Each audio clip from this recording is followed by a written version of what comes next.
This is Ian Cameron for Sportsbook Review with your MLB early lines report for the games taking place on Thursday, August the 25th. As usual on a Thursday, it's a limited baseball card, a shorter one.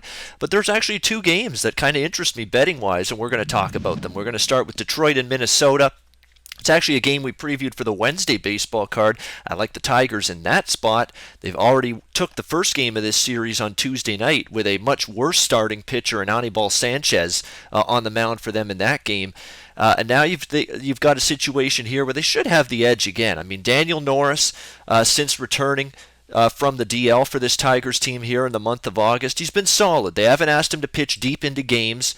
He's only gone just beyond 5 innings in his last three starts, but he's allowed just 5 earned runs and 15.1 innings of work over those last 3 starts. And, he faced a pretty good Seattle lineup, which has been hitting pretty well lately. A Kansas City team, which has also been hitting the ball pretty well in recent weeks, and Boston especially. Impressive that he was able to neutralize them the way the Red Sox offense has been performing, especially of late. So, Norris has given Detroit a chance to win basically every time he's gone to the mound, and he won his only previous start against the Twins last season. So I think he's going to give Detroit another opportunity for a victory here. And on the flip side, it's just not very difficult, in my opinion, to make a case to bet against Jose Berrios. This is a guy with a boatload of potential, but as far as I'm concerned, until I see evidence of that potential turning into results, I want no part of betting on Jose Berrios or backing him at this time. He has not given you any sort of reason to at this point in time. It's been a very difficult rookie campaign for him. He's allowed 14 runs on 19 hits in his last 11 innings of work. That's simply horrendous. He's walked almost as many batters as he struck out during those last 3 starts. Minnesota's also 0-3 in Berrios' last 3 starts. So it's a guy that's struggling right now, and it's a guy that absolutely got hammered. He got shellacked by this Detroit team the one time he faced them earlier this season, back in April. I mean, the Tigers didn't even let him get out of the first inning, and they absolutely destroyed him. 7 runs for that Detroit lineup against Berrios, who again didn't even get out of the first inning in that game. Minnesota, to me, they fought the good fight. They had a little surge going into the All-Star break. They had a good surge coming out of the All-Star break, but this team's starting to run out of gas. They've lost 5 straight games. They got swept by Kansas City. They've lost the first game of this series against Detroit. I think reality's setting in. Hey, it's been a massively disappointing season for Minnesota.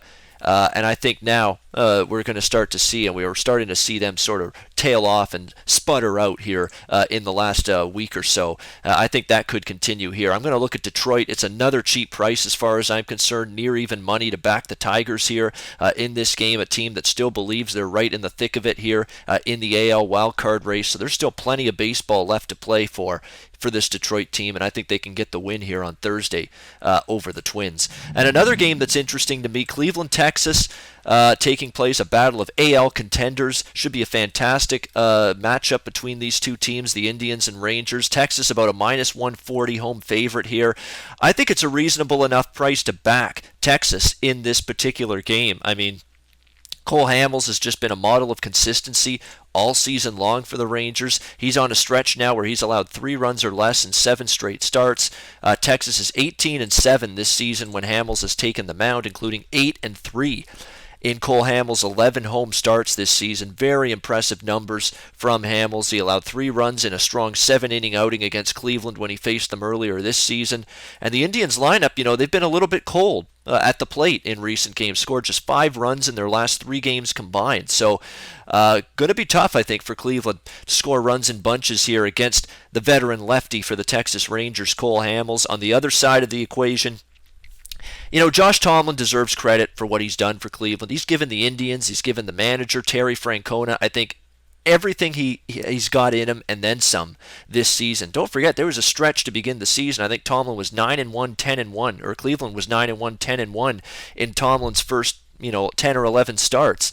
He has just, he's dug in. He doesn't have overpowering stuff. He doesn't throw hard. He's got to work to both sides of the plate, mix his pitches, change speeds, but using that mentality, he's been able to be a solid starter for Cleveland this season, Josh Tomlin. However, I think if you've been watching Tomlin, and I have the last few starts, I think it's pretty clear he's hitting a wall. It's pretty clear he's running out of gas right now. The innings are piling up. It's late August, and I think now his arm just doesn't have that zip that it did earlier this season. He got out to the gate strong, had a tremendous April, a tremendous May, but he's slowly started to decline ever since then, and especially here in August, it's been a really rough go of it for Josh Tomlin. He has really declined, fatigue rising, effectiveness dropping for Josh Tomlin in his recent starts. He's allowed 16 runs on 24 hits in his last 16 innings of work. And how about the fact that he's allowed 6 home runs in his last 16 innings? 6 home runs over 16 innings.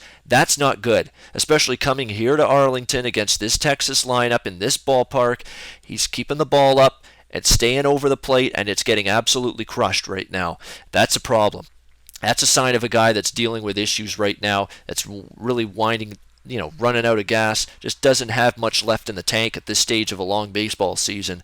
So I think it could be tough here for Josh Tomlin to match Cole Hamels on the other side in this matchup. And it is worth noting, Tomlin got crushed by Texas when he faced them back in May earlier this season, allowing 8 runs in just 3.2 innings of work. So this could be a little bit of a troublesome matchup here for Josh Tomlin against this Texas lineup. Again, he also struggled in his last outing against a very similar lineup in the Toronto Blue Jays. So could be a tough go of it here for Josh Tomlin. I think the price is reasonable enough here, minus 140. In that range to get minus 140 to minus 150 to get involved with a bet on Texas, and a Texas team that has a tremendous home record. I mean, Texas this season been fantastic when playing at the ballpark in Arlington, 39-20 at home this season. I think they can get their 40th home win here against Cleveland on Thursday night. All right, that will wrap it up. That's my look at the MLB early lines for the games taking place Thursday, August 25th. I'm sports handicapper Ian Cameron for Sportsbook Review, and until next time, enjoy the games and good luck. If you like Captain American football, there's 50,000 dead presidents on the line in this year's Beat the Prick contest. In case you ain't fucking guessed, I'm the prick. Click on the link below for more info. I'm ready to stomp some ass. This is going to be my best performance yet. So join today. It's free, you fucking squares.